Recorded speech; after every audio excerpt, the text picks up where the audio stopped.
माननीय सभामुखज्यू, हामी आर्थिक वर्ष 2079-80 को नीति तथा कार्यक्रममाथि छलफलमा छौँ।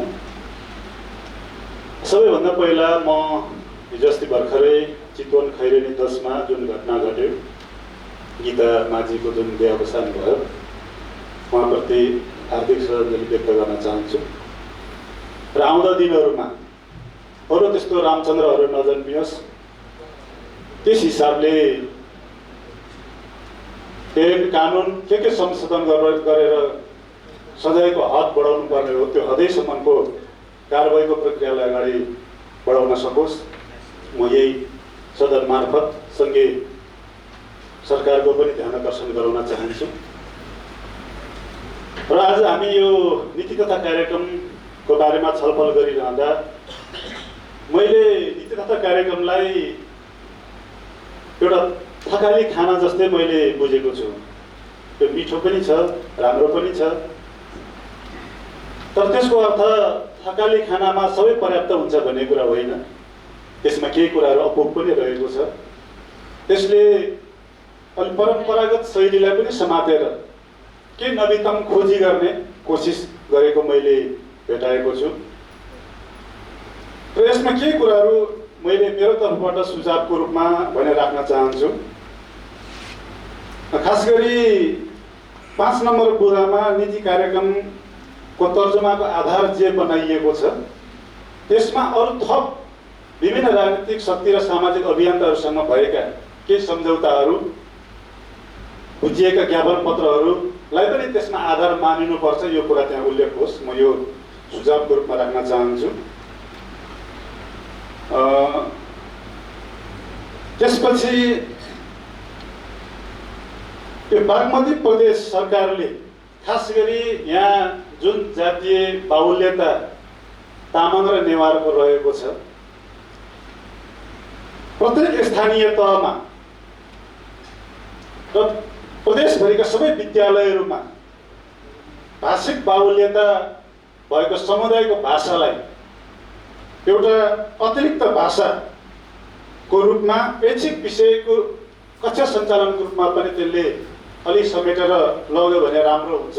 मैले त्यो पक्षलाई यहाँ उल्लेख गर्न चाहन्छु। र यो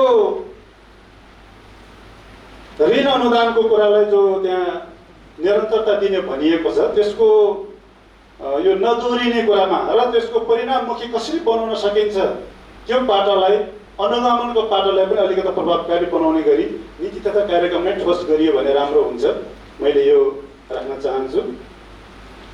अर्को कुरा, यो स्वास्थ्य मदन भण्डारी स्वास्थ्य विज्ञान प्रतिष्ठानको कुरा र हेटौँडा अस्पतालको कुरा धेरै आयो।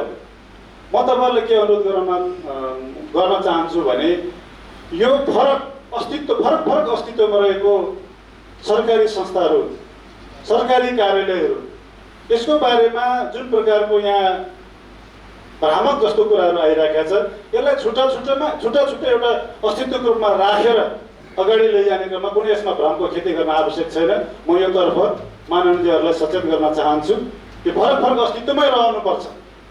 त्यसले फरक सेवा प्रदान गर्ने संस्थाको रूपमा त्यसलाई कायम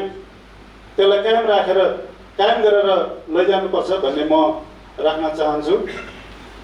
र यो नीति तथा कार्यक्रमको बारेमा धेरैले धेरै कोणबाट विषयवस्तु राख्नुभयो।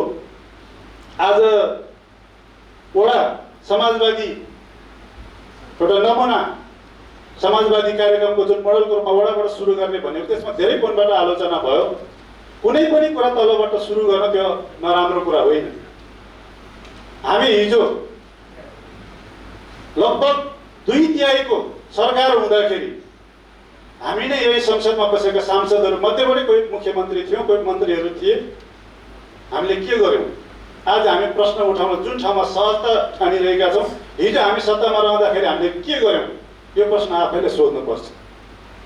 सुविधाजनक बहुमतको अवस्थामा रहँदाखेरि गर्न नसक्ने, यो जोडजाम गरेर बनेको सरकारले त्योभन्दा राम्रो नीति तथा कार्यक्रम ल्याउनु पर्ने चाहेको यही हो?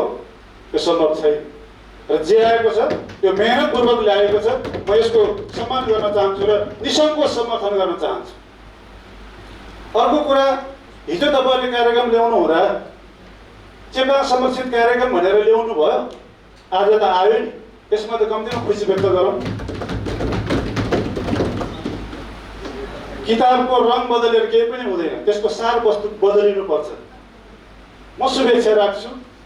यहाँ जति पनि नीति कार्यक्रममा उल्लेखित भएका विषयवस्तुहरू छन्, यसले एउटा सार्थक परिणाम निस्किने गरी अगाडि बढ्नेछ। त्यो कार्यको लागि गठबन्धन दलभित्र जे समझदारी र जुन इमान्दारी त अहिलेसम्म देखिएको छ, यो इमान्दारी त निरन्तर कायम रहिरहोस्। म यहाँबाट पनि सफलताको शुभकामना व्यक्त गर्न चाहन्छु। धन्यवाद। नमस्कार। लाल सलाम।